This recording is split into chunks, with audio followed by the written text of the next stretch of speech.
ময়মনসিংহের প্রতিটি বাজার আসতে শুরু করেছে শীতকালীন সবজি। সপ্তাহের ব্যবধানে কয়েকটি সবজির খুচরা বাজারের দাম বাড়লেও পাইকারিতে স্থিতিশীল রয়েছে। দুই দিনে বৃষ্টি আর সরবরাহ কিছুটা কম থাকায় দাম কিছুটা বেশি চাচ্ছেন বিক্রেতারা। বাজার পরিস্থিতি জানাতে বাইপাস পাইকারি বাজার থেকে যুক্ত হচ্ছেন সহকর্মী ইমরান হাসান রাব্বি। রাব্বি, ছুটির দিনের সকালে কেমন দেখছেন বাজারের দরদাম? হিমাদ্রি, আসলে বাজারে ইতোমধ্যে যে আগাম শীতকালীন সবজি রয়েছে তা কিন্তু আসতে শুরু করেছে।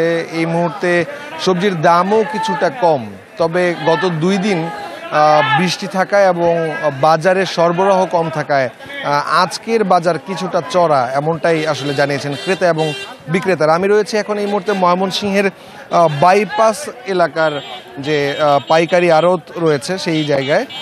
তো এখানে আমরা সকাল থেকেই আজকে দেখেছি যে শীতকালীন আগাম সবজি যে রয়েছে সেগুলোর দাম তুলনামূলকভাবে গত সপ্তাহের ব্যবধানে কিন্তু বেশ কম।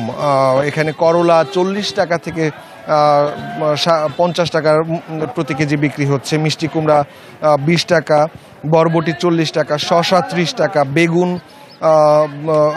60 টাকা থেকে 80 টাকা, চিচিঙ্গা 50 টাকা, কাঁচামরিচ 80 থেকে 100 টাকা, পেঁয়াজ 65 থেকে 70 টাকা কেজি দরে, রসুন 70 থেকে 75 টাকা, আলু 10 থেকে 12 টাকা কেজি দরে বিক্রি হচ্ছে, টমেটো বিক্রি হচ্ছে কিছুটা বেশি দামে 60 থেকে 70 টাকা কেজি দরে বিক্রি হচ্ছে, লাউ বিক্রি হচ্ছে 25 থেকে 30 টাকা এবং চিচিঙ্গা বিক্রি হচ্ছে 35 থেকে 40 টাকা।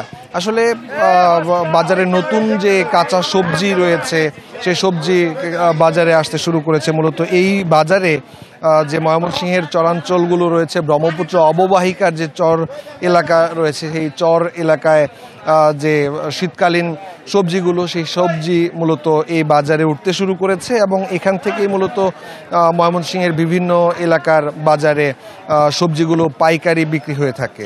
এখানে নায়াসিনামাইড ও স্যালিসাইলিক সমৃদ্ধ লিলি ফেস ওয়াশ যা ফেসের ডেড স্কিন সেল দূর করে দেয় দ্বিগুণ ফাস্টার ব্রাইটেনিং। পাইকারি যে বিক্রেতারা রয়েছেন তারা বলছেন যে যদি আবহাওয়া ভালো থাকে, সেই আবহাওয়া ভালো থাকলে মূলত সাধ্যের ভেতরেই থাকবে সবজির বাজার এবং একই সাথে ক্রেতারাও কিন্তু সন্তোষ প্রকাশ করেছেন।